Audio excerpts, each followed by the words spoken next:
apesar do resultado negativo, queria saber de você o que você enxergou de positivo. Pode ser em relação ao desempenho coletivo e individual também. Bom, é sempre difícil, né? Depois de uma derrota, mas primeiro temos que parabenizar o Santos pela vitória. É um time que fez um grande trabalho dentro do campo, tentou de todas as formas anular as nossas vantagens ofensivas e conseguiu, aproveitou bastante os contra-ataques que tiveram e vencer o jogo, né? Então agora continuar trabalhando. O único caminho é trabalhar, treinar e pensar em vencer o próximo jogo. Felipe, boa noite. Aqui Bianca Molina, TNT Esportes. Em boa parte do jogo, para não dizer em todo, o Flamengo ele dominou, ele controlou, teve as ações, muito mais posse de bola, mas mais uma vez esbarrou naquele pequeno detalhe do último terço, a dificuldade de construir e finalizar todas as jogadas. Queria saber qual é a tua leitura, por que o time tem encontrado esse tipo de dificuldade, ainda mais contra um Santos, que apesar de ter construído a vitória, hoje tinha uma estratégia que era praticamente deixar a bola de fato com vocês e jogar pelo contra-ataque. Obrigada. Bom, eu acredito que primeiro eles tentaram pressionar. A gente viu no começo do jogo, eles saíram jogando uma também, a gente tentou pressionar, eles conseguiram sair jogando e depois eles tentaram e a gente conseguiu sair muito bem dessa primeira pressão deles e acabamos dominando e defendendo com a bola, né? Tendo a posse, tendo o domínio, e eu concordo contigo onde você fala que no terço final, né, na área do Santos, eu acho que é onde faltou um pouco mais de agressividade, para a gente finalizar as jogadas, um pouco mais de coragem para arriscar mais cruzamentos, para chutar de fora da área ou até mesmo 1 contra 1, num time que estava tão bem defensivamente, né? Um time que está muito bem trabalhado pelo Kleber. E então eu tentei em algum momento do primeiro tempo já trocar o Luiz e o Bruno, fazer essa mudança, porque o Luiz pelo menos ele ia conseguir cruzar com a perna esquerda. Tentei isso, mas mesmo assim o Santos estava bloqueando bastante nossos movimentos e nossos cruzamentos e as nossas entradas na área, e acabamos que criamos esse volume, mas não conseguimos converter isso em ocasiões, em chances de gol, né? Então agora vamos analisar realmente o que podemos fazer de diferente para poder superar esse tipo de defesa. Felipe, aqui, Isabelle Costa, do canal Gold. É óbvio que tem um carinho ali por parte de você com o Neymar, até deu para ver muitas movimentações e interações dele com você. Até teve uma hora no gol, não sei, acho que até o momento para você confirmar que depois do gol ele comemora, olha para você e fala, eu falei. Teve alguma coisa nesse sentido de ter provocação entre vocês? E queria saber também se teve alguma estratégia para poder pensada em cima do Neymar, né? Porque a gente sabe que é um jogador letal e que pode acabar com o jogo como fez. Teve alguma estratégia? E queria que você pudesse falar também sobre essa troca que você teve com ele. Bom, um jogador extraordinário, um grande amigo. Ex-companheiro de seleção, tenho uma amizade muito grande, muito boa com ele, e é um privilégio para o futebol brasileiro que ele esteja jogando aqui novamente, né? Uma pena que hoje ele conseguiu decidir o jogo para o Santos, conseguiu...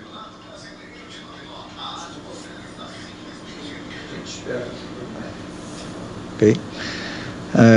Ele conseguiu decidir o jogo para o Santos, um jogador que é determinante, um jogador que pega a bola e sempre faz alguma coisa, sempre faz uma jogada de perigo, de efeito, ou deixa algum companheiro na cara do gol.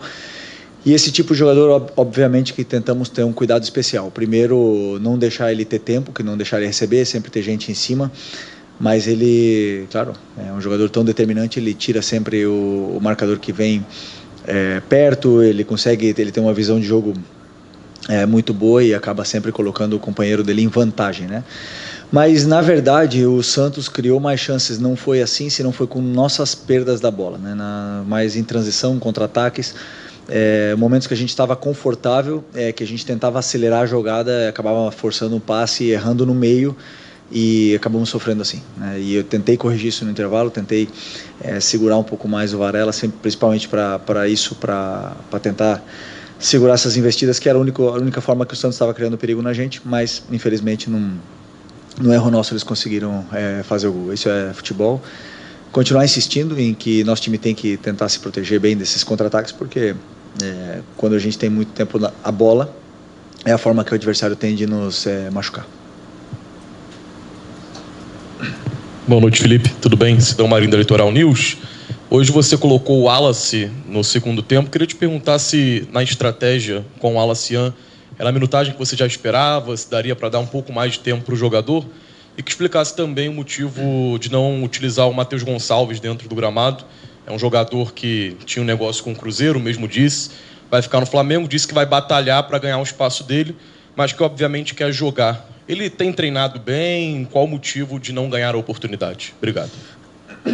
Bom, primeiro o Wallace é o jogador que tem entrado muito bem, tem correspondido sempre que a gente precisou, em inúmeras e diversas posições dentro do campo.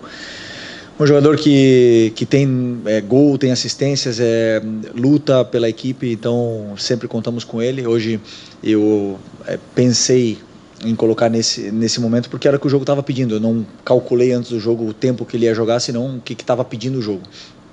E o Matheus era uma opção de banco. No momento que a gente tomou o gol, eu só tinha mais uma troca e optei por colocar o Juninho para ter 2 atacantes dentro da área. Porque a gente ia chegar com certeza mais por fora, porque o Santos ia se fechar muito por dentro, né? Então esse foi o pensamento. O Matheus, né, como eu já também falei na outra entrevista, muito nobre da parte dele, de ele querer jogar. Essa semana ele treinou quase toda semana com o Sub-20, é um menino que sempre treinou bem, sempre treina bem, e agora com essa sequência de jogos, com certeza ele vai ter oportunidades para poder demonstrar e falar no campo. Felipe, tudo bem? Boa noite. Gabriel Orfa, canal Paparazzo Rubro Negro. Felipe, não tem como não te perguntar, hoje é o segundo jogo que o Pedro fica de fora, o Pedro não é relacionado. Eu queria saber um pouco de você, como é que foi a semana, o que rolou durante a semana. A gente teve notícias de uma possível reunião entre vocês, interna no grupo. Eu queria saber como foi a semana, o motivo, novamente, da ausência do Pedro, e se agora que o Bruno Henrique está suspenso contra o Fluminense, tomou o 3º amarelo hoje, se você conta com o retorno do Pedro para o fim de semana. Obrigado. Bom, o assunto do Pedro é um assunto já encerrado, um assunto que eu já falei tudo que tinha que falar na coletiva, ele também já se posicionou, é um assunto encerrado. Agora a única coisa que nos resta é trabalhar os dois e poder ajudar o Flamengo.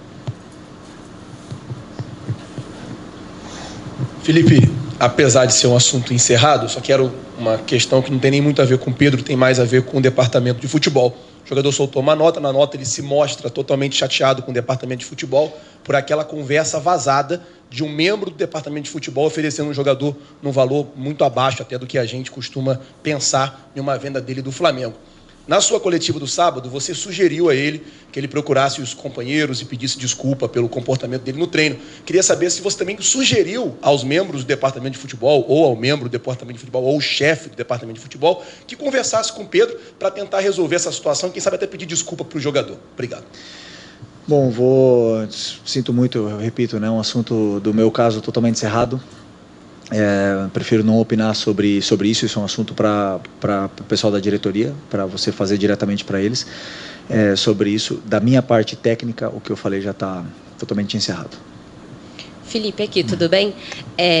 Eu queria falar um pouquinho sobre essa sequência agora do Campeonato Brasileiro, olhando um pouco para frente. Essa é só a segunda derrota em 13 jogos, enfim, é um campeonato muito longo, e sempre em entrevista coletiva os treinadores falam, né, da importância de vencer em casa. Às vezes o empate fora também é bom. Hoje, enfim, acabou sendo uma derrota, mas queria que você falasse um pouco sobre essa sequência, porque agora o Flamengo tem a liderança ameaçada, né? O Cruzeiro joga amanhã, enfim. Queria saber se você fica ali olhando a tabela, fica fazendo conta, tem clássico com o Fluminense, que é o próximo jogo. Você, como treinador, fica observando muito isso, fica se prendendo a isso, ou deixa rolar e não olha tanto para a tabela? Não, olhamos os resultados que acontece. Por exemplo, hoje já tem outros jogos, olhamos os outros resultados e vemos como estamos, mas a única coisa que está ao nosso alcance é fazer a nossa parte, né? Então hoje infelizmente não fizemos a nossa parte. É um daqueles jogos onde o adversário conseguiu vencer na sua casa, um jogo que daqueles, infelizmente, né, achávamos que poderíamos conquistar pontos aqui dentro, mas sempre é muito difícil jogar aqui na Vila, num time tão bem treinado e com um jogador tão determinante como o Neymar. Então, esses jogos se entende com que não normal, mas que pode acontecer de você perder algum ponto. Mas o campeonato é muito longo, como você falou, nós temos que rapidamente reerguer e levantar o ânimo, que temos um clássico domingo, um adversário que também vem muito motivado, né, do grande Mundial que fez e nunca é fácil jogar contra o Fluminense. Felipe, boa noite. Guilherme Lesnock do Lance. Eu queria que você falasse um pouquinho mais sobre o Neymar. Ele fazia tempo que ele não jogava mais de 80 minutos. Hoje ele jogou quase o tempo inteiro. Você, como você conhece ele de antes, queria que você falasse um pouquinho. Esse o Neymar de hoje pode ser um Neymar na seleção brasileira? Você acredita que as partidas que o Neymar fez, como hoje, pode levar novamente para a seleção brasileira? Uma pergunta mais pessoal, pelo você conhecer ele. Todo mundo sabe a qualidade que o Neymar tem, o importante que ele é para o nosso futebol. E hoje eu vi o Neymar fisicamente num nível de Série A. A gente via nos duelos, via nas recomposições, até mesmo ele defendendo e pressionando os nossos zagueiros, coisa que não vinha fazendo antes dessa pausa, né? É claro, normal depois de tanto tempo parado. Acredito que uma lesão tão grave, tão séria como a que ele teve, sempre como é que fala? Irá requerer cuidados sobre essa parte muscular e também do joelho dele, mas é um jogador que quando está bem ele faz a diferença. Valeu, boa noite, pessoal. Boa noite.